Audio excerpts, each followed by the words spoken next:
Magnus Carlsen is at it again. Not that he ever really stops obliterating 3,000 plus rated players online as if they're mere beginners, but recently he's provided us with some especially stunning and instructive blitz performances, two of which I'm going to be showing you today. In the first game, you're going to see Magnus launch a brazen assault on the 3,000 rated International Master and Blitz Whiz Tobias Cole. You're going to see Magnus get a crushing advantage right out of the gate, culminating in a gorgeous queen sacrifice and a forced mate on the board before move 20. In the second game, Magnus goes old school, dusting off an obscure variation of the King's Gambit to totally confuse his 3,200 rated opponent with a bizarre Alpha Zero style King Walk across the board. You really got to see this. How Magnus makes this stuff work never ceases to amaze me. So without further delay, let's get right into it. Magnus Carlsen, playing white, fires up our first game with the move e4. Tried and true, excellent by examination, to which Tobias responds c5. The Sicilian attack, much more commonly known as the Sicilian defense, though it's about the least defensive move that black could possibly play in the position. And am I the only one who thinks of the movie True Romance every time I hear the word Sicilian? Let me know in the comments. Magnus responds c3, the old reliable Alapin's defense, developed by Alan Appin back in 1911 in the Alps. Okay, none of that was true, but it is called Alapin's defense for reasons that have long since been lost to history, and it's a move that prepares the highly logical d4, supported by a pawn. White wants that ideal center, but Tobias knows exactly what to do. He plays knight to f6, attacking that center right away before it becomes a monster and gets out of control. Magnus responds with the overwhelmingly favorite book move e5, giving up on his most ideal center in exchange for some spatial expansion with an attack on the pony who flees to d5. Next comes knight to f3. We're going right down the main opening highway here. Always play knight to f3. d6 now from Tobias is a little less common than knight to c6 or e6, but d6 is usually played by black at some point in this opening, and the engine actually prefers playing it right away like this for its own nebulous reasons. Magnus plays his d4, supporting e5, supported by c3, but after c takes d4, Magnus makes a series of decisions that may cause you to question the purpose of this move c3, which I think most of us would say is to replace the captured pawn on d4. And that is a good move here, but Magnus opts for bishop to c4, which is also a good move, attacking the knight on d5, but after knight to b6, it's Magnus's bishop that is under fire, which means that after he retreats it to b3, Tobias now has the opportunity to win a pawn with d takes c3, which he prudently declines, seeing that it's not the healthiest pawn in the world, being a bit poisoned, maybe not fatally, but white has ample compensation here after knight takes c3, gaining a nice lead in development, or even knight to g5, going after f7, maybe follow up with queen to f3, which is going to force black to make some less than ideal defensive moves. So in the game, after bishop b3, Tobias played a much better move than capturing the pawn. He played knight to c6. No need to be greedy, let's just develop a piece and put some more pressure on e5. Magnus trades off that pawn on d6, which allows Tobias to take a nice lead in piece development with queen to d6. But we do have approximate equality here, and that queen on d6 will actually be coming under attack in only a couple of moves. Kind of hard to see how at this point, but as I've said before, Magnus is a magical man, and as such, he declines the recapture on d4, which would equalize the material, while giving black the chance to saddle him with an isolated pawn. But that's not how you play for a win as white. No, you keep dangling that c3 carrot in front of black and just castle. Now at this point, the best move for black is probably bishop to e6, just challenging white's most dangerous minor piece, that bishop on b3, since knight to g5 targeting f7 is still on the table, and you don't want to be forced to play e6 with your light squared bishop still on c8 with its diagonal blocked. So this is why it's best to develop it to e6 while you can. Bishop to f5 is playable also, and so is the move played in the game, which is the materialistic d takes c3, just locking down that extra pawn. It's a move, it's not losing or anything, but Magnus is handsomely compensated for the lost pawn if he plays knight to g5, which he did not. But this of course attacks f7, so you really got to play e6 as black. queen to h5 is next, hitting f7 again, which black is gonna sort of have to awkwardly defend. For example, if you play the natural looking g6, then queen to f3 threatens both the f pawn again and the move queen takes c3, attacking the rook on h8, which will pretty much have to move. And then no more kingside castling for black. So that's just one example. But let's look at what Magnus played in the game, which in this position is knight takes c3. It's a bit inferior to knight to g5 since it does allow black to trade queens, which is what he really ought to do, being a bit up in material, but maybe he thought it was too risky since after queen takes d1 and rook takes d1, white would have the 4 pieces developed with the safer king as opposed to black's 2 pieces, but the engine sees no problem with this and says it's black's best option, giving bishop to g4 as the follow-up.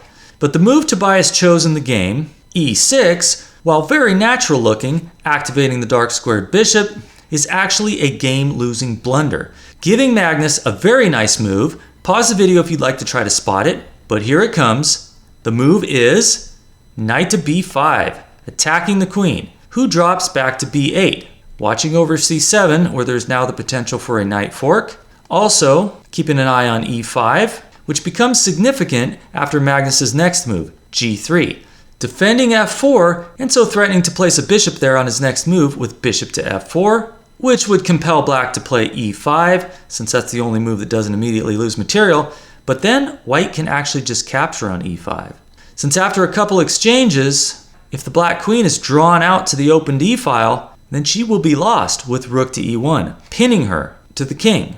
Now, black can try e5 immediately, but this reopens the diagonal to f7, and knight to g5 again becomes a problem. So what's played is bishop to e7, just blocking the e-file, so that bishop to f4 can be met with e5, and if white trades down on that square, the queen can recapture, not getting pinned to the king. So Magnus continues with rook to e1, just hitting e5 again, bishop to f4 coming next. So what does Tobias do? He tries knight to d7. Looks logical, adding more defense to e5, so that after bishop to f4, now played by Magnus, Tobias is able to push his pawn there, with seemingly adequate defense. But there's a slight problem with this move knight to d7. While it added defense to e5, it removed protection from an important square, d5. Now the move the engine's giving as the strongest way for white to exploit this is bishop takes f7 check, followed by queen to d5. But I want to focus on the variation Magnus goes for, which is also winning, if you get the move order right, which Magnus does not.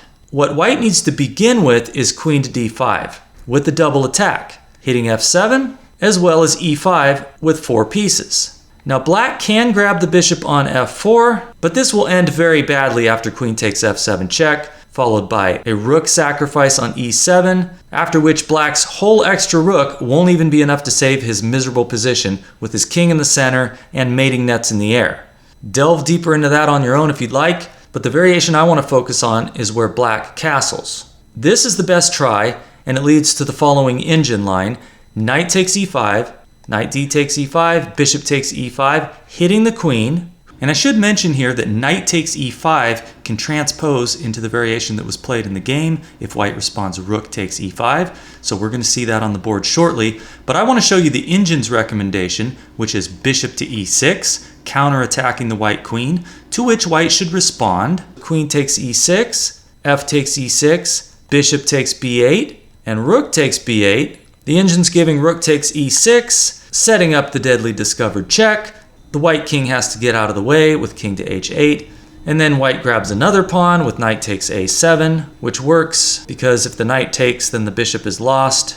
So here black is totally losing with the 2-pawn deficit. So just a sample line for you here with ideal play from white.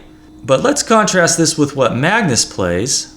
In this position, instead of the winning queen to d5, he begins with knight takes e5, which almost looks like it's going to transpose into the variation we just looked at. Only problem is, after knight d takes e5 from black, now anytime white plays queen to d5, black has the immediate bishop to e6, both defending f7 and attacking the white queen, which wasn't possible in the line we just looked at, where white played queen to d5 right away when the black knight was still on d7. So here black is gaining a tempo, since he doesn't have to defend f7 by castling, bishop to e6 comes a move sooner, and this makes all the difference because the white queen is attacked first, before bishop takes e5 is played, which means that move is not working for white and he's just going to lose material. So work out those gory details on your own if you'd like, but Magnus doesn't even play queen to d5 just yet. He first takes on e5, and after knight takes e5, we now have queen to d5, to which Tobias absolutely must respond bishop to e6, which he doesn't play. But in this line, after queen takes e5, rook takes e5, despite the fact that white is threatening both bishop takes e6 and knight to c7 with the fork, the engine says black can just castle, give up the pawn on e6, like so, with some decent drawing chances. But in the game, instead of the necessary bishop to e6, Tobias decides to castle. Usually a pretty safe thing to do. Not a lot of positions where castling is a game-ending blunder. After all, f7 is defended. What could possibly go wrong? Well, Magnus begins by grabbing the knight with rook takes e5. Okay, the material is equalized, no big deal. Everything looks hunky-dory, but there is this small issue of the bishop on e7 being attacked, and there's no good way to defend it. Rook e8, of course, runs into queen f7 check. You could try bishop to e6 here, but then there's rook takes e6, f takes e6, queen takes e6 check, followed by queen takes bishop on e7. When white gets the two minor pieces and a pawn for the rook, that's no good. So you kind of gotta move this bishop. And the bishop really needs to stay on this diagonal. And if you don't already know why, you're gonna find out in a minute. Now you can try bishop to b4, but then there's a3. So black will lose that bishop, unless of course he abandons this diagonal, as Tobias did with the move he played in the game, bishop to f6, attacking the rook. What could be wrong with that?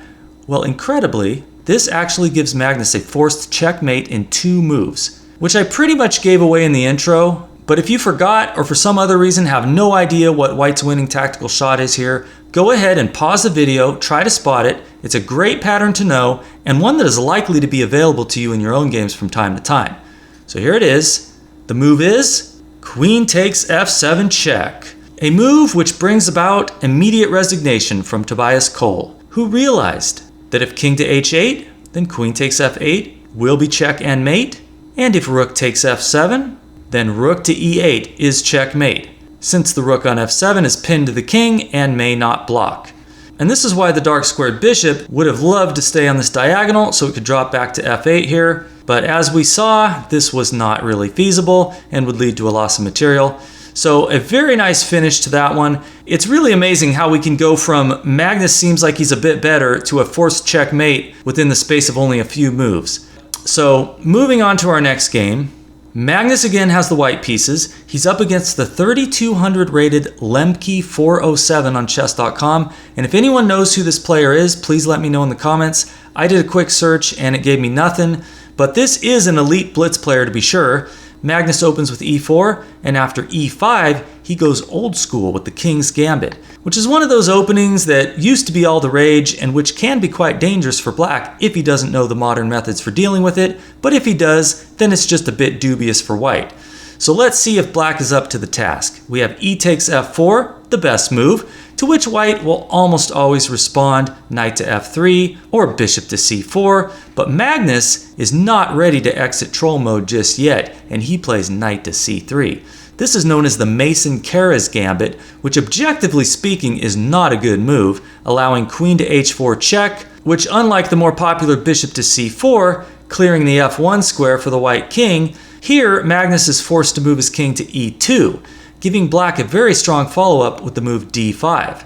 Now best here for white is to play knight takes d5, and with best play from both sides, this will actually transpose to what was played in the game. But Magnus starts with knight to f3, which would be a fine move, attacking the black queen, if black did not now have the move queen to e7, which actually gives black a winning advantage. And this is evidence that both players are now in opening territory that is not super familiar to them, since this move queen to e7 was not played in the game. But here, black has his extra pawn, he's threatening to win another one on e4, and so the engine is giving d3, and then knight to f6, just increasing the pressure, And this position is far from simple, but at the end of the day, white just doesn't have nearly enough of anything to justify his king's vulnerable position in the center, and the engine is giving almost 2 pawns in black's favor. But now let's take a look at what black plays in the game, which is bishop to g4, pinning that knight. Magnus captures on d5. He's now threatening knight to c7, check, and fork, but black finds the best response, knight to c6, just allowing the fork. How could that possibly be good? Well, it's because after knight takes c7 check, played now by Magnus, king to d8, and knight takes a8, black now has a threat which is both beautiful and nasty. You know, beautifully nasty, and that is knight to e5, which unfortunately he didn't find. But the threat here is to take twice on f3 with knight takes f3, g takes f3, bishop takes f3, since after king takes f3, queen to h5 check will win the white queen. So the only good defense for white is going to be queen to e1. But this runs into knight takes f3, and if g takes f3, there's still bishop takes f3 check, since capturing with the king will still lose the queen. So white is forced to play queen takes h4 with check, and after knight takes h4 with check, white is up a pawn and the exchange for the moment, but he's got this stranded knight on a8, which is trapped and is going to be picked up by black. The quickest way is simply king to c8, king to b8, king takes a8. So white doesn't have a lot of hope in this variation. He might survive, but probably not. But black did not find this attacking idea in the game, and after knight takes a8 from Magnus, he goes for bishop to c5, which looks pretty nice, threatening to come into f2 with the queen. But incredibly, this move completely turns the tables in white's favor, giving him a winning defense with this crazy looking move king to d3, which Magnus should play right away. It looks kind of nuts, but the idea is to play a quick c3 and then tuck the king away on c2, when black just doesn't have enough time to exploit the white king's momentarily exposure on the d3 square. Now Magnus does find this idea, but only after throwing in the move d4, which momentarily blocks the diagonal for the dark squared bishop, preventing queen to f2 check, but it does allow black to grab a pawn for no good reason with knight takes d4 check. And only now does Magnus find the right idea. He plays king to d3. And this still favors white, but unlike the line where white played king d3 immediately, here black could have played queen to e7, with some nice counterplay due to this completely opened d-file. For example, if white plays his c3 here, then there's knight takes f3, when white's only way to maintain a moderate advantage is going to be to play bishop to e2, since the more obvious g takes f3 runs into queen to d7 check. And after king to c2, here, because there is no pawn on d2, as a consequence of that move d4, black now has queen takes d1 check, and after king takes d1, there's bishop takes f3 with the check and the fork. So after king to e1 and bishop takes h1, the material has equalized. White should continue bishop takes f4, supporting the evacuation of his knight on a8, and we have total equality. But black did not find this variation, which was his only path to survival. And instead, after king to d3 from Magnus, he plays bishop takes f3, which is totally losing after g takes f3 from Magnus, who for the moment is a whole rook up, and still threatening to get his king to safety with c3 and king to c2. So black really needs to come up with something pretty dangerous pretty darn quick. He tries knight to f6, threatening king to c8, going after the stranded a8 knight, while clearing the way for rook to d8, lining up on the white king and queen. But Magnus has just enough time to get out of dodge with the move c3, kicking the knight, which goes to e6, at which point the obvious king to c2 with check is the strongest move, but Magnus has many a winning move here, and for some reason decides to throw in b4, attacking the bishop on c5. It goes to d6, and after king to c2, we have a pin on the bishop, but black can deal with that. He plays king to e7, at which point rook takes knight on a8 is on the cards. The knight cannot escape, but Magnus is totally good with that, playing bishop to c4, and after rook takes a8, Magnus is still up the whole exchange, and black doesn't have anywhere near enough to show for it. In fact, he doesn't have anything to show for it. Next is king to b3, just getting his king a bit safer off of that half-open c-file. Black now tries to create some dangerous activity along the A file with A5, looking for A takes B4 or A4 check, but Magnus coolly responds A4. It is the best move, stopping A4 check, which was the biggest threat. A takes B4 is really nothing to worry about, since after C takes B4, the A4 pawn is well defended. So Black goes for rook to C8 now, hoping to make something happen on this half-open C file, eyeing the bishop on C4.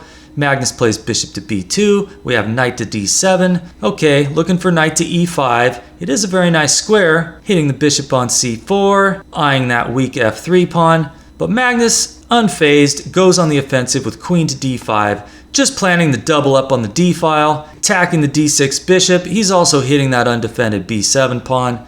Black trades on B4, and then follows up with queen to F2, defending B6, and so threatening to play knight to B6, forking the white queen and bishop. This wouldn't have been possible without the queen defending that B6 square, since otherwise white would have queen takes B7 with check, winning the knight. But Magnus has a threat of his own now with rook H to D1, simply threatening queen takes D6 check, also threatening E5, and if this bishop moves, the knight on D7 is lost. And Black doesn't really have any great defenses here. He tries queen to B6, defending D6, threatening queen takes B4 check, but after queen to B5 from Magnus, Black just has nothing. He's down the exchange, Magnus is threatening to trade queens, which Black can try to avoid if he wants to, but his queen better not stray too far, since after something like queen to F2, white has rook takes D6, king takes D6, and rook to D1 check, and after the king moves, well, then it's bye-bye knight on D7, with check, and mate is just around the corner.